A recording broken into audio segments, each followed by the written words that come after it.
दोस्तों, क्या आप जानते हैं कि एक छोटे से गांव का एक लड़का अपनी मेहनत और सपनों की ताकत से भारत को अंतरिक्ष और मिसाइल टेक्नोलॉजी में दुनिया के सबसे ताकतवर देशों में ला सकता है। हाँ, मैं बात कर रहा हूं डॉक्टर एपीजे अब्दुल कलाम की। ये वो नाम है जिन्हें हम सिर्फ एक वैज्ञानिक या राष्ट्रपति के तौर पर नहीं जानते, बल्कि करोड़ों लोग इन्हें अपनी प्रेरणा मानते हैं। इनका जीवन बताता है कि कितनी भी मुश्किलें क्यों ना आए, अगर आप चाहो तो अपने सपनों को पूरा कर सकते हो। डॉक्टर कलाम का जन्म तमिलनाडु के रामेश्वरम में एक साधारण परिवार में हुआ था। बचपन से ही उन्हें नई नई चीजें सीखने का बहुत शौक था। वो अखबार बेचते थे, लेकिन उनके सपने उस अखबार से कहीं बड़े थे। डॉक्टर कलाम कहते थे कि सपने वो नहीं होते जो हम सोते हुए देखते हैं, असली सपने तो वो होते हैं जो हमें सोने नहीं देते। और सच में, अगर आपके सपने आपको अंदर से जगा नहीं रहे हैं, तो शायद वो सपने ही नहीं हैं। तो आज से ही अपने लिए एक बहुत बड़ा सपना चुनो, एक ऐसा सपना जो आपको आराम से सोने न दे, क्योंकि जो सपना आपको सोने नहीं देगा, वही आपको जिंदगी में कुछ बनने की ताकत देगा।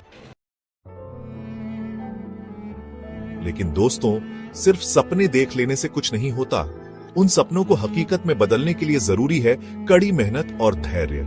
और डॉक्टर कलाम की जिंदगी इसका सबसे बड़ा उदाहरण है। SLV-3 मिशन, भारत का पहला स्वदेशी रॉकेट, पहली बार में कामयाब नहीं हो पाया था, लेकिन डॉक्टर कलाम और उनकी टीम ने हार नहीं मानी। उन्होंने अपनी इस हार से सीखा और भी ज्यादा मेहनत से काम में लग गए। यह घटना हमें सिखाती है कि हमें कभी भी हार नहीं माननी चाहिए।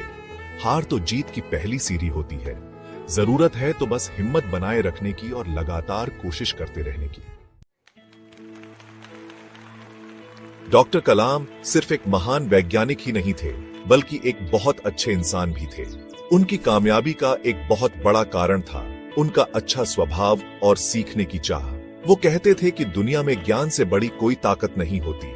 राष्ट्रपति बनने के बाद भी उन्होंने कभी घमंड नहीं किया। बच्चों से मिलना, उनसे बातें करना, उन्हें पढ़ाना और उन्हें आगे बढ़ने के लिए प्रेरित करना उन्हें बहुत पसंद था, और इसलिए वो हमेशा युवाओं को नई नई चीजें सीखने, नए आविष्कार करने और देश के लिए कुछ करने के लिए प्रेरित करते रहते थे। तो दोस्तों, डॉक्टर कलाम के जीवन से हमें यही सीख मिलती है कि अगर हम ठान लें तो कुछ भी असंभव नहीं है। जरूरत है तो बस एक मजबूत इरादे की, विश्वास की और कभी हार न मानने वाले हौसले की।